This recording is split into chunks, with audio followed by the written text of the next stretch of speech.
BBC বাংলার television অনুষ্ঠান BBC প্রবাহে আপনাদের সবাইকে স্বাগত জানাচ্ছি। আমি শারমিন রমা। শুরুতেই দেখে নেব আজ কি থাকছে। বাংলাদেশে অন্তর্বর্তী সরকারের কিছু উপদেষ্টার বিরুদ্ধে বিতর্কিত ভূমিকার পাল্টাপাল্টি অভিযোগ তুলেছে বর্তমানের প্রভাবশালী দলগুলো।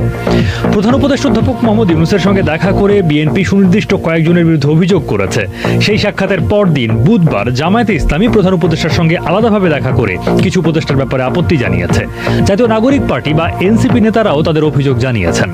বিতর্কিত উপদেষ্টা কারা, কেন দলগুলো এমন অভিযোগ তুলছে, এসব প্রশ্ন এখন আলোচনার কেন্দ্রে রয়েছে। এগুলো নিয়ে কথা বলতে চাই। সঙ্গে আছেন বিবিসি সাংবাদিক কাদির কল্লোল। কাদির, আপনাকে স্বাগত। আলোচনা শুরুর আগে বলে রাখি, বিবিসি বাংলার সর্বশেষ সংবাদ এবং বিশ্লেষণ জানতে চোখ রাখুন বিবিসি বাংলার ওয়েবসাইটে, যুক্ত থাকুন সোশ্যাল হ্যান্ডেলগুলোতে, সাবস্ক্রাইব করুন ইউটিউব চ্যানেল। কাদির, বিএনপি নেতারা বক্তব্যে বলছেন যে কিছু উপদেষ্টা বিতর্কিত হয়েছেন, নির্বাচনের আগে তাদের সরে যেতে হবে বলেও দলটি বলছে। দলটির শীর্ষ পর্যায়ের নেতারা মঙ্গলবার প্রধান উপদেষ্টার সঙ্গে দেখা করে তাদের অভিযোগ জানিয়েছেন।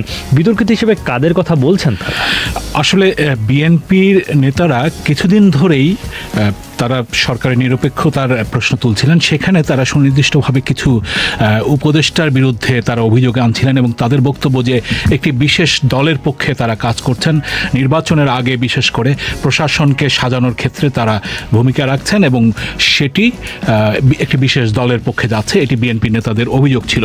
এমনকি সপ্তাহখানেক আগে বিএনপির নীতি নির্ধারণী ফোরাম জাতীয় স্থায়ী কমিটির বৈঠক হয়।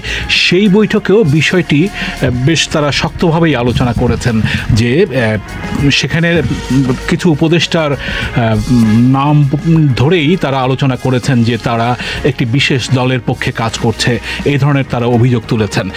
এবং সে সময় সেই বৈঠকেই তারা সিদ্ধান্ত নিয়েছিলেন যে প্রধান উপদেষ্টার সঙ্গে দেখা করে তারা তাদের অভিযোগ তুলে ধরবেন। এই বিষয়টি ছাড়াও সরকারের এই নিরপেক্ষতার প্রশ্ন ছাড়াও তারা বিভিন্ন রাজনৈতিক ইস্যু, নির্বাচনের প্রস্তুতি, সামগ্রিক বিষয় নিয়ে তারা কথা বলবেন। তো সেই প্রেক্ষাপটেই মঙ্গলবার বিএনপির নেতারা মির্জা ফখরুল ইসলাম আলমগীর, বিএনপি মহাসচিব, তার নেতৃত্বে দেখা করেছেন প্রধান উপদেষ্টা অধ্যাপক মোহাম্মদ ইউনূসের সঙ্গে। বৈঠকের পরে সাংবাদিকদের কাছে বলা হয়েছে যে তারা কিছু উপদেষ্টা একটি বিশেষ দলের পক্ষে কাজ করছে, তারা সেই অভিযোগগুলো তুলেছেন। এছাড়াও তারা বলেছেন যে এই সরকার, এই অন্তর্বর্তী সরকারকে তত্ত্বাবধায়ক সরকারের আদলে বা মুডে এখন কাজ করতে হবে নিরপেক্ষভাবে। এই বিষয়টি ছিল তাদের আলোচনার মূল বিষয়। তো বিএনপির এই বৈঠকে আসলে কারো নাম উল্লেখ করা হয়েছে কিনা, এই প্রশ্নটাই এখন রাজনীতিতে নানান ধরনের আলোচনা সৃষ্টি করেছে।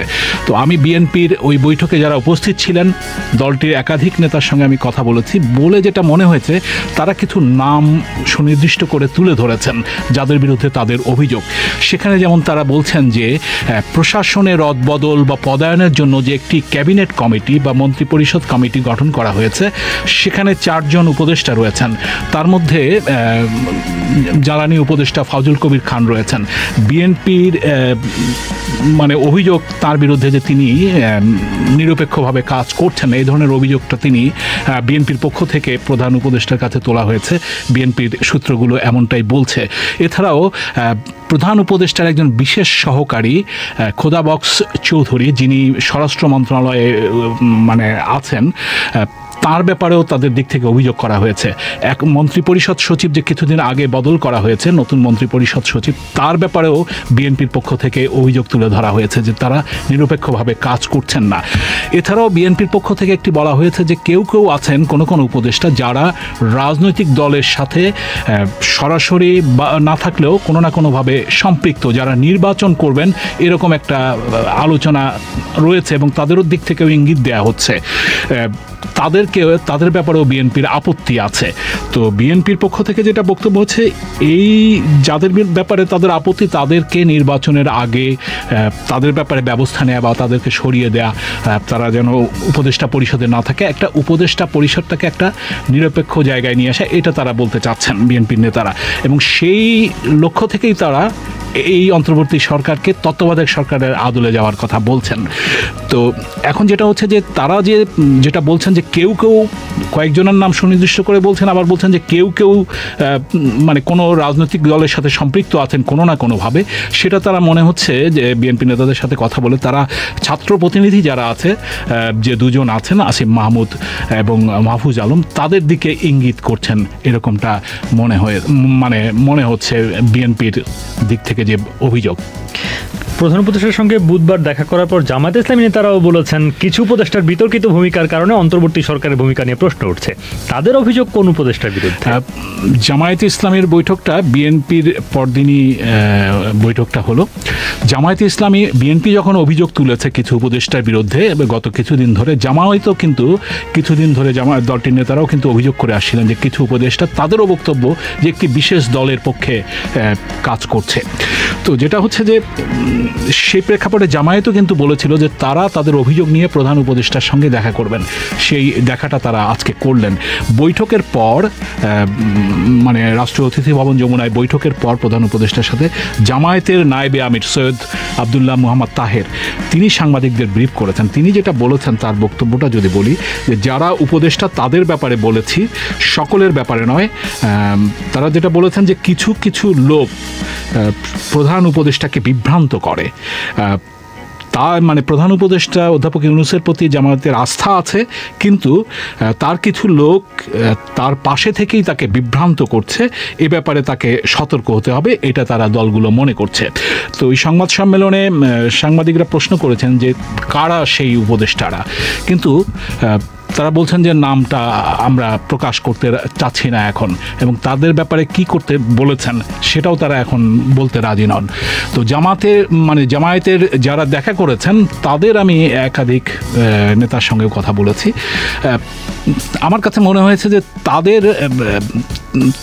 তারা যেটা বলছেন যে মানে অনানুষ্ঠানিক আলোচনাতেও তারা বলছেন যে তারা প্রধান উপদেষ্টার সাথে বৈঠকের নাম বলেননি, কিন্তু কয়েকজন উপদেষ্টার ব্যাপারে তাদের একটা নেতিবাচক মনোভাব আছে মনে হলো। তারা মনে করছেন যে তাদের আপত্তি আছে, তারা মনে করছেন যে তারা তাদের দৃষ্টিতে মানে নিরপেক্ষভাবে কাজ করছেন না। সেরকম তারা বলছেন যে যেমন অর্থ উপদেষ্টা সালেউদ্দিন আহমেদ, এই ধরনের আরও কয়েকজন উপদেষ্টা তারা কথা বলছেন, কিন্তু তারা নামগুলো এখনই প্রকাশ করছেন না। দু একজনের নাম, এইরকম একজনের নাম অনানুষ্ঠানিকভাবে আমি জানতে পেরেছি তাদের মনোভাব থেকে। তো মানে বিষয়টা হচ্ছে যে জামায়াতও বলছে যে তারা আপত্তি আছে। তো জামায়াতের নেতাদের যেটা বক্তব্য, তারা প্রধান উপদেষ্টার কাছে বিষয়টা তুললেন। এখন তারা দেখবেন যে আসলে কোনো ব্যবস্থা হয় কিনা, যদি না হয় তারপরে তারা নাম প্রকাশ করবেন, এ ধরনের বক্তব্য তারা দিচ্ছেন। তবে বিএনপি এবং জামায়াত ইসলামী যে অভিযোগগুলো তুলছে, বলছে যে কিছু উপদেষ্টা একটা বিশেষ দলের পক্ষে কাজ করছে। এই বিশেষ দল বিএনপি বোঝাচ্ছে জামায়াত ইসলামীকে, জামায়াত ইসলামী বোঝাচ্ছে বিএনপিকে, মানে দুই দলের ইঙ্গিত পরস্পরের বিরুদ্ধে আসলে। তো জুলাই গণঅভ্যুত্থানের ছাত্র নেতৃত্বের যে দল এনসিপি, তারাও প্রধান উপদেষ্টার সঙ্গে দেখা করেছে। তারা কেন দেখা করেছে, তাদের বক্তব্য কি? এনসিপির দিক থেকেও যেটা বলা হচ্ছে যে মানে ব্রিফিংয়ে যেটা দলটির আহ্বায়ক নাহিদ ইসলাম তিনি যেটা বলেছেন যে বড় রাজনৈতিক দলগুলো নির্বাচনের আগে পুলিশ এবং প্রশাসনে নিজেদের মতো ভাগ বটরা শুরু করেছে। বড় দলগুলো বলতে তার ইঙ্গিতটা হচ্ছে বিএনপি এবং জামায়াত ইসলামী, সেদিকটাই বুঝিয়েছেন। তো এনসিপির একাধিক নেতার সঙ্গে কথা বলে যেটা মনে হয়েছে যে তারা আসলে বিএনপি এবং জামায়াত ইসলামী পরপর দেখা করেছে, তারা তাদের অভিযোগগুলো তুলে ধরেছে। সেই জায়গাটাতে এনসিপিরও কিছু অভিযোগ আছে, সেগুলো তারা তুলে ধরতে চেয়েছেন। পাশাপাশি রাজনীতিতে একটা আলোচনা সাম্প্রতিক সময়ে এসছে যে মানে অন্তর্বর্তী বিএনপি যেহেতু বলেছে অন্তর্বর্তী সরকারের আদলে তত্ত্বাবধায়ক সরকারকে চলতে হবে, মানে তত্ত্বাবধায়ক সরকারের আচরণ করতে হবে, ফলে আসলে কোনো বিষয় আছে কিনা পেছনে, সরকারের কাঠামোর কোনো পরিবর্তন হয় কিনা, বা কি আসলে বিষয়টা। রাজনীতিতে যেহেতু আবার নির্বাচনকে সামনে রেখে তত্ত্বাবধায়ক সরকারের বিষয়টা আলোচনায় এসছে, সে কারণে সেটা বোঝার জন্য তারা গেছেন, এরকম দলটার একাধিক নেতা বলেছেন। এছাড়াও তারা বলছেন যে তারা মনে করেন যে গণভোটের বিষয়টা তারা তুলেছেন, যে বিএনপি চাইছে সংসদ নির্বাচনের দিকে গণভোট হোক একই দিনে, আর এরা চাইছেন যে আগে নির্বাচন, নভেম্বরে নির্বাচন হতে হবে, যেটা জামায়াত ইসলামীও চাইছে, সেটা জামায়াত ইসলামীও বলেছে। আর তারা যেটা মানে বলছেন যে নির্বাচনের জন্য সরকার পরিবর্তন নয়, তারা চান যে এর কলেবর কমতে পারে বা বাড়তে পারে, মানে উপদেষ্টা পরিষদের সংখ্যা কমতে পারে বা বাড়তে পারে, কিন্তু সরকার থাকতে হবে, এটা হচ্ছে তাদের অবস্থান। এই অবস্থানটা তারা তুলে ধরেছেন। কিন্তু তাদেরও কিছু অভিযোগ আছে যে এই যে বলছে যে বড় দলগুলো প্রশাসনে ভাগবাটোয়ারা করছে, সেখানে সরকারের ভেতর থেকেও সহযোগিতা করা হচ্ছে, এই অভিযোগটাও তারা করছেন। কিন্তু তারা অবশ্য সুনির্দিষ্ট কারো নাম, কোনো উপদেষ্টার নাম বলেননি। তো এক ধরনের তাদের পক্ষপাতিত্বের অভিযোগগুলো প্রায় সব দলই জানাচ্ছে, অন্তত এই তিনটি দলই জানাচ্ছে। এই সময়টাকে বেছে নেওয়া, অর্থাৎ এই সময়ে এখন কেন এই ধরনের অভিযোগ তুলছে দলগুলো? রাজনৈতিক বিশ্লেষকরা যেটা বলছেন যে আসলে নির্বাচন যেহেতু আর কয়েক মাস পরেই, ফেব্রুয়ারিতে যদি নির্বাচন হয়, সময় বেশি নেই। প্রশাসনের রদবদল বা যে বিষয়গুলো প্রশাসন, পুলিশ প্রশাসন যারা সরাসরি মাঠে থেকে নির্বাচনটা পরিচালনা করে, সেইখানে দলগুলো তাদের প্রভাব বাড়ানো একটা চেষ্টা আছে। এটা মানে বিএনপি এবং জামায়াত ইসলাম যারা মানে ক্ষমতায় যেতে চায় বা ক্ষমতার কাছাকাছি থাকতে চায়, ক্ষমতার স্বাদ পেতে চায়, তাদের দিক থেকে এই চেষ্টাটা আছে।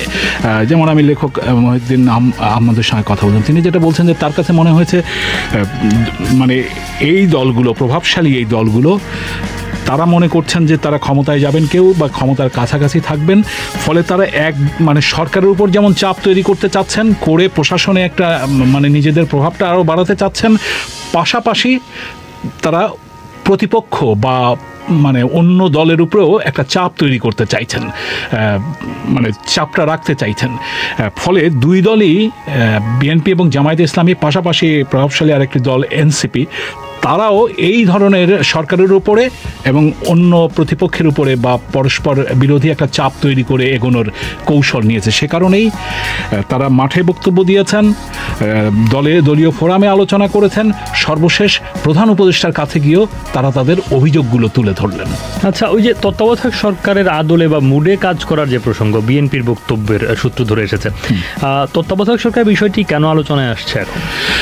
আসলে যেটা বিষয় হয়েছে যে তত্ত্বাবধায়ক সরকারের যে বিষয়টা বাতিল করা হয়েছিল ক্ষমতাচ্যুত আওয়ামী লীগ সরকারের সময়ে, সেই পঞ্চদশ সংশোধনীর মাধ্যমে সেই সংশোধনী মানে আওয়ামী লীগের সেই সংশোধনীটা বাতিল হয়েছে হাইকোর্টে।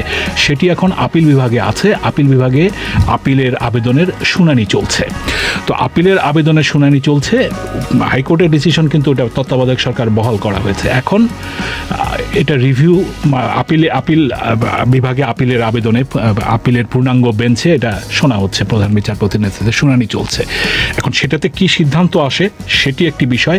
সে কারণে রাজনীতিতে নির্বাচনের আগে আগে এই শুনানিটা হচ্ছে, তত্ত্বাবধায়ক সরকারের বিষয়টা সামনে আসছে। আর অন্যদিকে বিএনপির দিক থেকে যে বক্তব্যটা তোলা হয়েছে যে নির্বাচনের আগে যে 3 মাস সময় থাকবে, এখন থেকে এই সরকার যেন তত্ত্বাবধায়ক সরকারের মতো ভূমিকা রাখে। তত্ত্বাবধায়ক সরকারের ভূমিকা বলতে কি, আমরা এর আগে যে তত্ত্বাবধায়ক সরকার ছিল সংবিধানের সংশোধনীর মাধ্যমে বা 1991 সালে জেনারেল এরশাদের শাসনের পতনের পরে যে অস্থায়ী সরকার এসেছিল, তখন যেটা আমরা দেখেছি যে তত্ত্বাবধায়ক সরকারগুলো শুধু রুটিন কাজগুলো করত, কোনো নীতিগত সিদ্ধান্ত নেওয়া, নীতিগত কর্মকাণ্ড পরিচালনা করা, সেগুলোতে তারা যেত না। এই সরকারটি কিন্তু একটি মানে ভিন্ন প্রেক্ষাপটে জুলাই গণ অভ্যুত্থানের পরে এসেছে, একটি অন্তর্বর্তীকালীন সরকার নাম নিয়ে।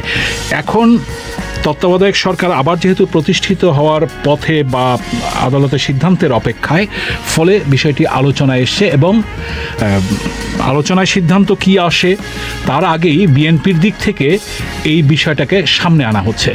বিএনপি, জামায়াত, এনসিপি এই দলগুলো কিন্তু প্রত্যেকেই চায় যে অধ্যাপক মোহাম্মদ ইউনূসের নেতৃত্বেই যেন নির্বাচন হয়। তার অধীনে এই সরকার থেকেই, কিন্তু অন্য কিছু মানে এই সরকার পরিবর্তন হলে আরও কোনো অস্থিতিশীল পরিস্থিতি হয় কিনা এই শঙ্কা তো দলগুলোর আছে। সে কারণে তারা মনে করছে যে এই সরকারকেই, অন্তর্বর্তীকালীন সরকারকেই তত্ত্বাবধায়ক সরকারের আদলে নিয়ে যাওয়া, সেই জন্যই তারা এই বিষয়টাকে সামনে আনছে। আচ্ছা কাদির, অনেক ধন্যবাদ আপনাকে। দর্শক, আপনারা যারা যুক্ত ছিলেন আপনাদেরকে ধন্যবাদ জানাচ্ছি। আরেকবার মনে করিয়ে দিই, বিবিসি বাংলার সর্বশেষ সংবাদ এবং বিশ্লেষণ জানতে চোখ রাখুন বিবিসি বাংলার ওয়েবসাইটে, যুক্ত থাকুন সোশ্যাল হ্যান্ডেলগুলোতে, সাবস্ক্রাইব করুন ইউটিউব চ্যানেল।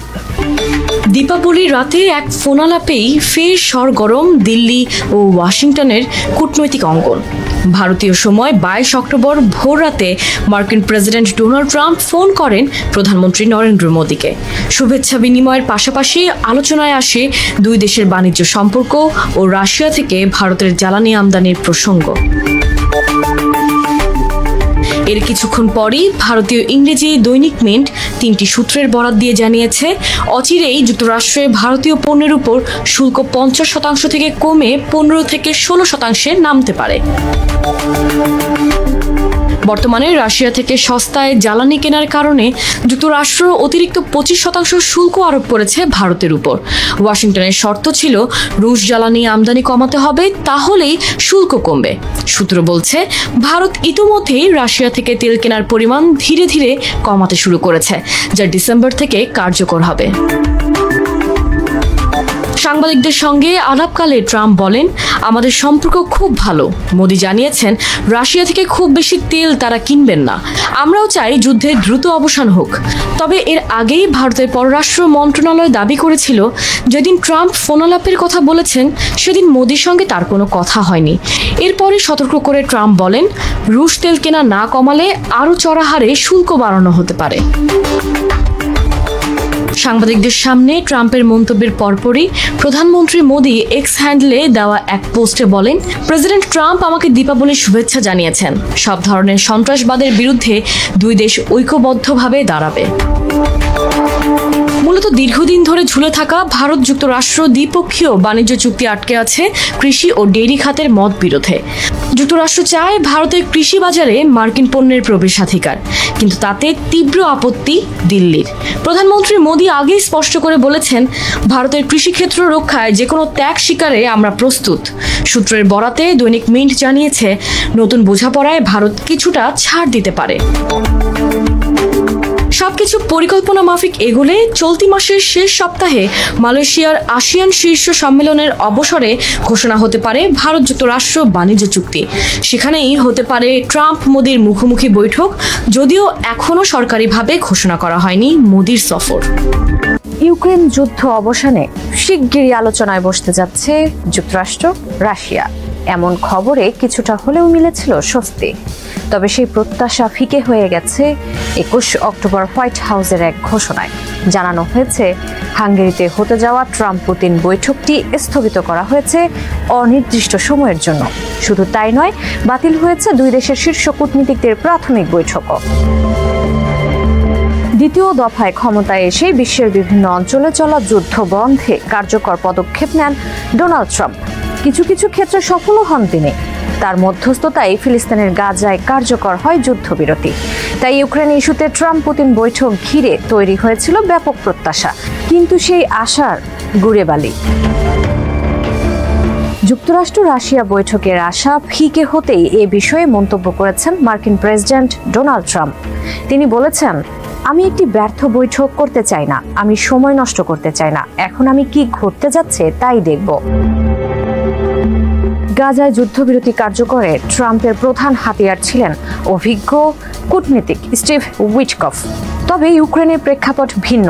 বলা হচ্ছে, গাজায় সাফল্য নিশ্চিত করতে যে পরিস্থিতি তৈরি হয়েছিল 4 বছর ধরে চলা ইউক্রেন যুদ্ধে, তা সৃষ্টি করা কঠিন হতে পারে। উইটকফ বলেন, গাজা চুক্তি সফল করার মূল চাবিকাঠি ছিল কাতারে হামাসের আলোচকদের উপর ইসরায়েলের হামলা। এই পদক্ষেপ যুক্তরাষ্ট্রের আরব মিত্রদের ক্ষুব্ধ করলেও ইসরায়েলি প্রধানমন্ত্রী নেতানিয়াহুকে চুক্তিতে আসতে চাপ দেওয়ার সুযোগ করে দিয়েছিল। বিশ্লেষকরা বলছেন, ইসরায়েলের প্রতি অকুণ্ঠ সমর্থন ও মধ্যপ্রাচ্যের নেতাদের উপর শক্ত প্রভাবের কারণে গাজায় যুদ্ধবিরতি কার্যকরে সফল হয়েছিলেন ডোনাল্ড ট্রাম্প। জেরুজালেমে মার্কিন দূতাবাস স্থানান্তর, পশ্চিম তীরে ইসরায়েলি বসতিকে বৈধতা দেওয়া এবং সবশেষ ইরানের বিরুদ্ধে ইসরায়েলের সামরিক অভিযানের প্রতি সমর্থন জানিয়ে সাধারণ ইসরায়েলিদের পাশাপাশি দেশটির প্রধানমন্ত্রীর মন জয় করে নিয়েছিলেন মার্কিন প্রেসিডেন্ট। এছাড়া আরব নেতাদের সঙ্গে ঘনিষ্ঠতার কারণে ট্রাম্পের শর্ত মানতে রাজি হয় হামাসও। অন্যদিকে ইউক্রেন যুদ্ধে ট্রাম্পের প্রভাব অনেকখানি কম। যুদ্ধ বন্ধে গত 9 মাসে পুতিন ও জেলেনস্কিকে নানা প্রস্তাব দিয়েছেন মার্কিন প্রেসিডেন্ট। তবে কেউ কাউকে বিন্দুমাত্র ছাড় না দেওয়ায় ভেস্তে গেছে সব প্রচেষ্টা। এরপরও চেষ্টা চালিয়ে গেছেন ট্রাম্প। আলাস্কায় রুশ প্রেসিডেন্ট পুতিনের সঙ্গে বৈঠক করেছেন। আলোচনা ফলপ্রসূ না হওয়ায় রাশিয়ার জ্বালানি রপ্তানির ওপর নিষেধাজ্ঞার পাশাপাশি ইউক্রেনের হাতে দূরপাল্লার ক্ষেপণাস্ত্র তুলে দেওয়ার হুমকি দেন তিনি। তবে ট্রাম্প এও স্বীকার করেছেন, এমনটা করলে শক্ত প্রভাব পড়বে বিশ্ব অর্থনীতিতে। আরও ভয়াবহ রূপ নিতে পারে ইউক্রেন যুদ্ধ। নির্বাচনী প্রচারে ট্রাম্প প্রতিশ্রুতি দিয়েছিলেন ক্ষমতায় গেলে কয়েক ঘন্টার মধ্যে এই অবসান ঘটাবেন ইউক্রেন যুদ্ধের। কিন্তু 9 মাসে বাস্তবতা বেশ ভালোই টের পেয়েছেন ট্রাম্প। এখন বলছেন, যুদ্ধের সমাপ্তি ঘটানো এতটা সহজ না। তাই যুদ্ধবিরতির আহ্বানে নিজেকে আটকে রেখেছেন শান্তিতে নোবেল প্রত্যাশী ডোনাল্ড ট্রাম্প। তবে সেই আহ্বানও প্রত্যাখ্যান করেছেন ভ্লাদিমির পুতিন। 2025 সালের মধ্যপ্রাচ্য যেন আবারও ফিরে গেছে পুরনো উত্তেজনার চক্রে। নতুন করে জাতিসংঘের নিষেধাজ্ঞা, ইসরায়েলের বোমা হামলা আর স্থবির হয়ে যাওয়া কূটনীতি, সব মিলিয়ে ইরানকে ঘিরে তৈরি হয়েছে এক অনিশ্চিত পরিস্থিতি। গত অগাস্টে ব্রিটেন, ফ্রান্স ও জার্মানির নেতৃত্বে এই 3 দেশগুলো 2015 সালের ইরান পরমাণু চুক্তির স্ন্যাপব্যাক মেকানিজম চালু করে। অভিযোগ, তেহরান তার পরমাণু প্রতিশ্রুতি ভঙ্গ করেছে। এর ফলেই 28 সেপ্টেম্বর ইরানের ওপর আবারও বড় নিষেধাজ্ঞা আরোপ করে জাতিসংঘ নিরাপত্তা পরিষদ, যার মধ্যে রয়েছে অস্ত্র নিষেধাজ্ঞা, সম্পদ জব্দ এবং পারমাণবিক উপকরণ স্থানান্তরে নিষেধাজ্ঞা। এই সিদ্ধান্তকে অবৈধ ও রাজনৈতিক উদ্দেশ্য প্রণোদিত বলে প্রত্যাখ্যান করেছে ইরান। দেশটির পররাষ্ট্র মন্ত্রণালয়ের মুখপাত্র ইসমাইল বাঘাই জানান, এই নিষেধাজ্ঞা চাপিয়ে দেওয়া হলে ইরান উপযুক্ত ও সমমাপের জবাব দেবে। পররাষ্ট্রমন্ত্রী আব্বাস আরাঘচি বলেছেন, ইরানের পারমাণবিক কর্মসূচি সম্পূর্ণ শান্তিপূর্ণ। তবে পশ্চিমা দেশগুলোর শত্রুতাপূর্ণ অবস্থান বন্ধ না হলে পারস্পরিক সহযোগিতা সম্ভব নয়। অন্যদিকে ইসরায়েল বলছে, ইরানের পরমাণু কর্মসূচি তাদের অস্তিত্বের জন্য সরাসরি হুমকি। গত জুনে ইসরায়েল ইরানের বেশ কয়েকটি পরমাণু ক্ষেপণাস্ত্র স্থাপনায় হামলা চালায়। সে সময় ইসরায়েলের প্রধানমন্ত্রী বেনিয়ামিন নেতানিয়াহু দাবি করেন, ইরানের ক্ষেপণাস্ত্র ও পারমাণবিক সক্ষমতা ধ্বংসের দ্বার প্রান্তে।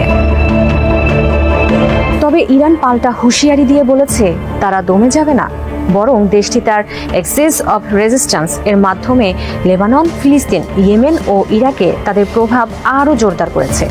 ইরানের এই প্রক্সি নেটওয়ার্কই মধ্যপ্রাচ্যে বিবেচিত হচ্ছে তাদের প্রধান শক্তি হিসেবে। এই সংকটকালে ইরানের পাশে এসে দাঁড়িয়েছে রাশিয়া ও চীন। 2 দেশেই বলছে, ইউরোপীয় দেশগুলোর স্ন্যাপব্যাক সিদ্ধান্ত আইনগতভাবে ভিত্তিহীন। রাশিয়া সতর্ক করেছে, ইরানের ওপর নতুন হামলা পুরো মধ্যপ্রাচ্যকে অস্থিতিশীল করে তুলবে। যদিও তারা এখনো সরাসরি কোনো সামরিক পদক্ষেপ নেয়নি, তবে যৌথ নৌ মহড়া ও প্রতিরক্ষা সহযোগিতা জোরদার করেছে। অন্যদিকে ইউরোপীয় ইউনিয়ন ও আরব দেশগুলো একদিকে নিষেধাজ্ঞা আরোপ করেছে, আবার মধ্যস্থতারও চেষ্টা চালাচ্ছে। গাজার মানবিক সহায়তা, যুদ্ধবিরতি ও জিম্মি মুক্তি প্রশ্নে তারা ইসরায়েলকে আন্তর্জাতিক আইন মেনে চলার আহ্বান জানিয়েছে। মিশর, কাতার ও উপসাগরীয় দেশগুলোর নেতৃত্বে গাজার পুনর্গঠন পরিকল্পনাও চলছে, যার শর্তের মধ্যে রয়েছে হামাসের নিরস্ত্রীকরণ ও প্রশাসনিক সংস্কার। তবে বিশ্লেষকদের মতে, ক্রমবর্ধমান চাপ ও নিষেধাজ্ঞা ইরানের সংস্কারপন্থীদের দুর্বল করেছে এবং আরও শক্তিশালী করেছে কঠোরপন্থীদের। তেল রপ্তানি অব্যাহত থাকলেও এখন চাপে রয়েছে দেশটির অর্থনীতি। মধ্যপ্রাচ্যের নতুন বাস্তবতা তাই শুধু অস্ত্রের নয়, এখন এটি কূটনীতি, ধৈর্য ও অভিযোজনের প্রতিযোগিতা। ইসরায়েল সামরিকভাবে শক্তিশালী, কিন্তু ইরানের মতো দীর্ঘমেয়াদী প্রভাব প্রতিষ্ঠা করতে পারছে না। অন্যদিকে ইরান অর্থনৈতিকভাবে দুর্বল হলেও রাজনৈতিক ও আদর্শিকভাবে টিকে আছে। শেষ পর্যন্ত প্রশ্ন একটাই, এই সংঘাতের মধ্য থেকে মধ্যপ্রাচ্য কি নতুন করে ভারসাম্য খুঁজে পাবে, নাকি আবারও পূর্বে অস্থিরতার আগুনে? চীনকে দমিয়ে রাখতে একের পর এক চাল দিয়ে যাচ্ছেন মার্কিন প্রেসিডেন্ট ডোনাল্ড ট্রাম্প। তবে কম যান না চীনা প্রেসিডেন্ট শি জিনপিংও। পাল্টা চালে কাবু করেছেন ট্রাম্পকে। শির বুদ্ধিদীপ্ত চালে রীতিমতো বিভ্রান্ত ট্রাম্প প্রশাসন। অবস্থা এমন যে ট্রাম্প প্রশাসন বুঝতেই পারছে না কিভাবে বেইজিংকে মোকাবেলা করবে। এমন পরিস্থিতিতে ফের উত্তাপ ছড়াচ্ছে দুদেশের বাণিজ্য। আমেজ পাওয়া যাচ্ছে ভিন্ন এক বাণিজ্য যুদ্ধে। কি সেই যুদ্ধ? শুল্ক ইস্যুতে যুক্তরাষ্ট্র চীন বাণিজ্য যুদ্ধের উত্তাপ যখন কমতে শুরু করেছে, তখন নতুন করে আগুনে ঘি ঢালেন শি। 9 অক্টোবর নতুন করে আরও 5টি বিরল খনিজ রপ্তানিতে বিধিনিষেধ আরোপ করেন তিনি, যার ফলে 17টি বিরল খনিজের মধ্যে 12টিতেই নিষেধাজ্ঞা জারি হয়। হঠাৎ শির এমন সিদ্ধান্তে বড় ধাক্কা খায় ট্রাম্প প্রশাসন। কেননা এই খনিজ দিয়েই ইলেকট্রনিক গাড়ি, স্মার্টফোন, ল্যাপটপ, এমনকি প্রতিরক্ষা সরঞ্জাম তৈরি করে দেশটি। এছাড়াও শি প্রশাসন ঘোষণা দেয়, প্রযুক্তি পণ্যে সামান্য চীনা খনিজ থাকলেও অন্য দেশগুলোকে বিরল খনিজ চুম্বক বা নির্দিষ্ট সেমিকন্ডাক্টর সামগ্রী রপ্তানি করতে লাইসেন্স নিতে হবে। চীনের এমন সিদ্ধান্তে রীতিমতো মাথায় বাজ পড়ে প্রেসিডেন্ট ট্রাম্পের। পাল্টা পদক্ষেপ নেয় ওয়াশিংটন। বিরল খনিজ নিয়ে শির সিদ্ধান্তে নাখোশ ট্রাম্প। চীনের উন্নত সেমিকন্ডাক্টর চিপ পাওয়ার সুযোগ সীমিত করে দেন। সেই সঙ্গে বৈশ্বিক শিপিং বাণিজ্যে চীনের প্রভাব কমাতে চীনের তৈরি জাহাজের ওপর অতিরিক্ত কর আরোপ করেন। তবে ছেড়ে কথা বলেননি শিও। পাল্টা পদক্ষেপ হিসেবে মার্কিন নির্মিত কিংবা মালিকানাধীন জাহাজে বাড়তি কর বসান। অর্থাৎ যুক্তরাষ্ট্রকে কোথাও ছাড় দিচ্ছে না চীন। মার্কিন প্রতিটি পদক্ষেপের বিপরীতে পাল্টা পদক্ষেপ নিচ্ছে বেইজিং, যাতে বেকায়দায় পড়েছেন ট্রাম্প। বিশেষজ্ঞদের ভাষায় ট্রাম্প প্রশাসন এখন বুঝতে পারছে না চীনের সঙ্গে তাদের আচরণ কেমন হওয়া উচিত। এ ব্যাপারে কানাডার এশিয়া প্যাসিফিক ফাউন্ডেশন এর ভাইস প্রেসিডেন্ট ভিনা নাজিবুল্লাহ বলেন, চীন এখন এমন কিছু করছে যা আগে কখনো করেনি। তারা শুধু যুক্তরাষ্ট্র নয়, অন্য দেশগুলোকেও প্রভাবিত